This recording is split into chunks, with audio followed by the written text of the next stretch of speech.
Hello and welcome back to Rage Gaming, and a little look back video for Elden Ring. Elden Ring is a massive, fantastic game, but with the scale and scope of it, it also did make sense that a lot of strange and completely busted stuff was within. Countless exploits and unexpected mechanics that could be used to your advantage. Sure, a lot of them were there at launch, but as patches and changes came, more were found and even created. Many of these found their way into speedrunning, and in fact were popularized by speedrunners finding them. Like that ridiculous zip teleport where speedrunners were using that metronome timing to do a specific input, which would then teleport them across the goddamn world. Today though, we're going to be talking about 5 that really impacted the gameplay. Likely ones you remember because you might have experienced them yourself, maybe in PvP, or maybe you were using it in a playthrough. Either way, it's time to talk about some of the most broken things in Elden Ring's history.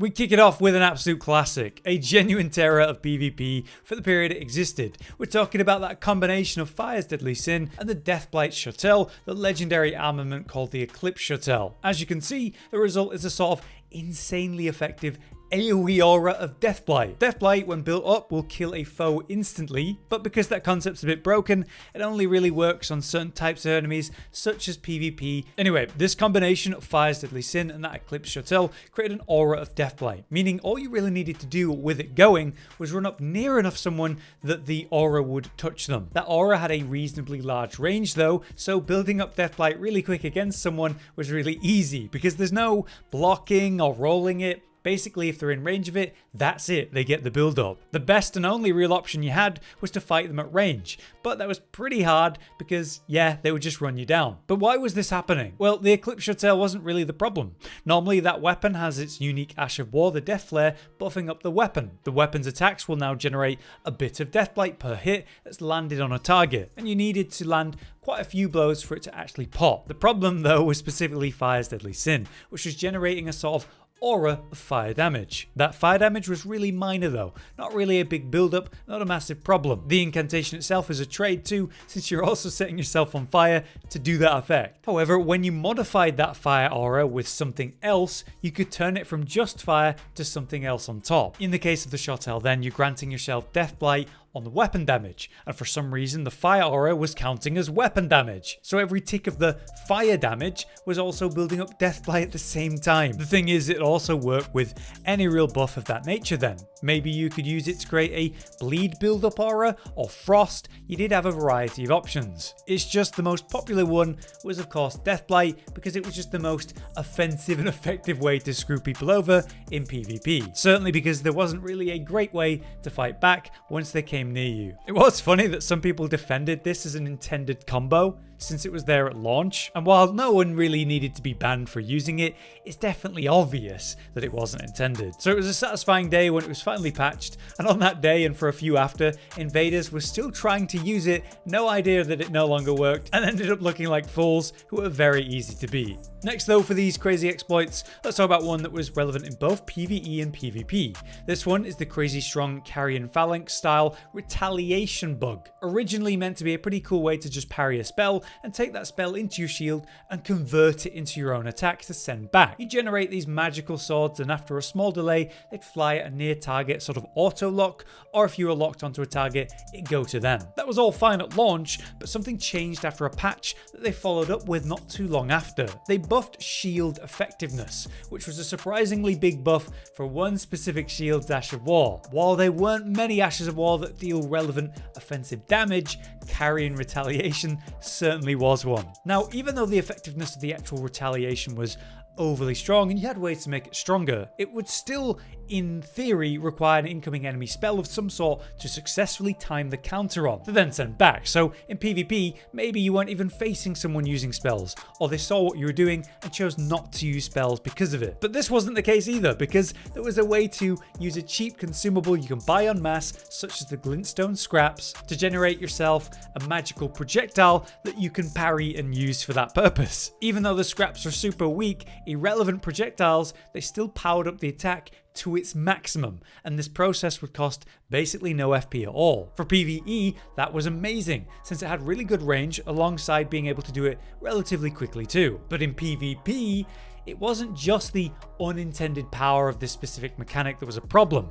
For some reason, the carian retaliation swords were completely invisible to enemy players. And the fact that they were invisible meant that if you weren't aware of this bug in detail, you had no idea that the swords were even flying at you or what even killed you. So quite the exploit. Really, this Ash of War should have worked in a way where the spell that you parried should power the potency of the damage you're able to do. So the scraps shouldn't have powered it up to an extreme level, maybe just a weak sword use. Whereas if you hit by like a super strong spell and you manage to parry it, you should get a strong carian retaliation in exchange. Though the invisibility stuff certainly never should have happened. Either way, carian retaliation and its parry was dominating the game for a while. Next up, the very effective method used by speedrunners to dominate bosses while extremely underleveled.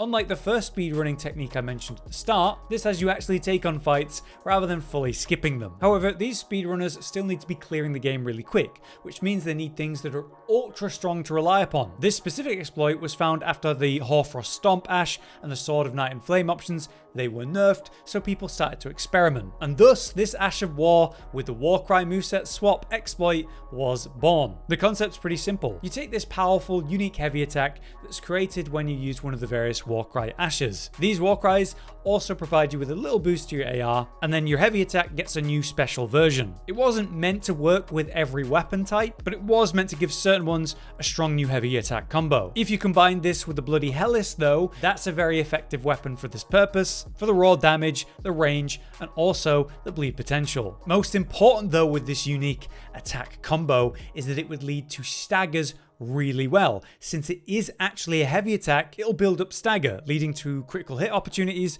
or just more hits while the boss is sort of staggered. You do this sort of shoulder bash charge and slam down with the weapon, hitting 4 times in that half moment. The damage buildup alone was really strong, and you can see how it can clean out bosses' health bars very effectively. But it really was the stagger that really carried as you got into the mid to late game, where the damage wasn't as nutty, but you're still able to stagger and interrupt bosses and stop them from being able to do things, meaning it worked as an incredible punish in any window that you could actually pull off this combo. Like I said though, it wasn't intended to work on this weapon type specifically. The Ash of War Warcry is meant to be usable on a lot of different melee weapons, but not daggers, thrusting swords like the Bloody Hellis, and whips. So all you had to do to overcome this limit was have a weapon with a Warcry on it in your offhand, do said Warcry, now you've got that effect going, and then while in power stance or whatever, you'd have the Bloody Hellis in your main hand and now usable with, say, the charged heavy. But for whatever reason, it didn't work like that. You'd actually need the Bloody Hellis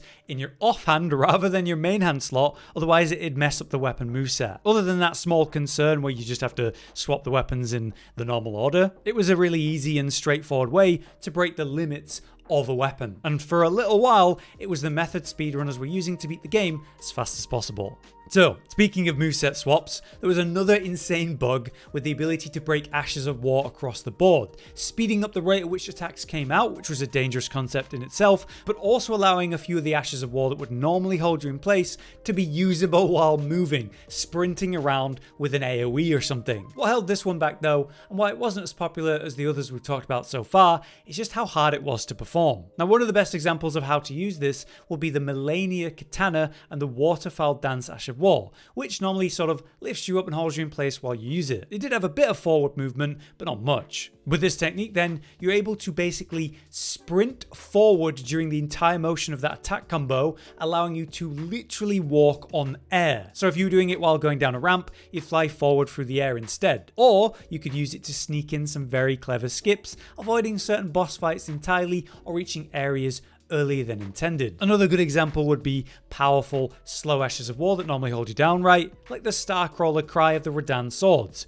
letting you charge forward and slam down in a more dangerous way. Or AoE ones like the Mogwin Sacred Spear and the Ritual. In some cases, it'd interrupt normal animations, making them come out quicker, like the faster Lion's Claw Flip or the Lightning Spear Shot. All of these concepts are pretty insane, but because people weren't able to consistently pull it off because it was hard to do, it wasn't as popular. Mainly, it was speedrunners using that Millennia Airwalk trick, so it did have its place though. To achieve it, you'd need to have an Uchi Katana in your offhand, and the weapon you're going to glitch in your main hand. Then you'd need the legendary armament, the Devourer's Scepter. That would be something you would equip mid-attack. The scepter was causing the bug, and by swapping to it during a specific animation, it'd trigger this weird moving Ash of War effect. In short though, you'd attack with the katana while two-handed, and then during said attack you'd try to use an Ash of War, which normally wouldn't work because you're busy with a normal attack animation. So during that swing and attempted Ash of War, you'd swap the katana to the Devourer's Scepter, and then sprint in a direction immediately. This direction would be the way you'd aim the now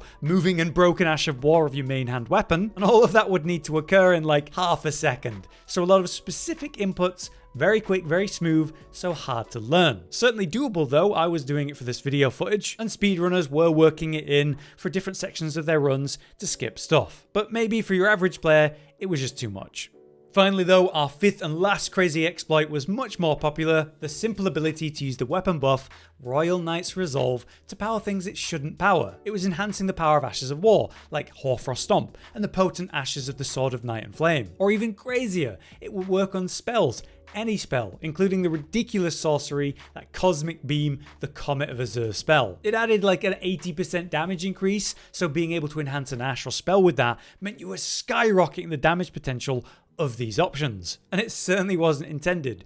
As the Ash of War says, it's meant to buff the next weapon attack of the weapon you've just buffed. So here's the quick explanation. The idea is to take a weapon, put Royal Knight's Resolve as the Ash on it, then apply the Ash to buff your weapon, which will be lit up in white, meaning the next attack is juiced up. Upon successful attack with that weapon, the damage would be increased for that tick of damage, but the weapon would then lose its light and the buff would fade. One hit, but one big hit. The issue here is it seemed to work less like a weapon buff as intended, but more of a body buff, meaning it buffed you and everything you were doing, not just the specific weapon. And while the buff didn't last all that long, a few seconds, it was more than enough time to get off a few Ashes of War or spells while that buff is active. So with it being that effective and easy to do, a lot of people were using it in PvP and PvE, where we were seeing incredible boss kills. You were seeing speedrunners who sort of popularized the technique, specifically getting the Godskin Rapier as a stat stick to just use the Ash with. What was interesting is you didn't even need to be able to technically use the weapon itself, holding it in your offhand without even having high enough stats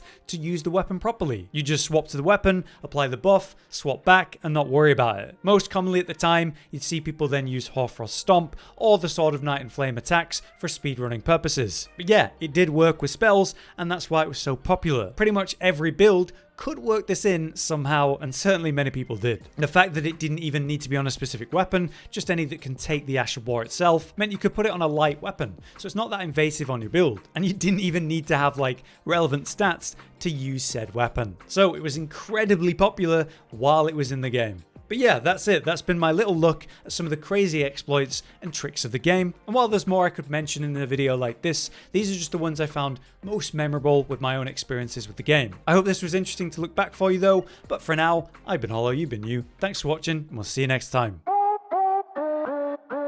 Josh, Cotton, and Hollow with the videos, dropping the humor like a hammer on your tippy toes, bringing entertainment on a daily arrangement to take our insanity and turn it into entertainment. Yes, I said entertainment twice, to reiterate that it is nice to look into your faces on a mostly daily basis when you let us in your homes to make the whole world a stage.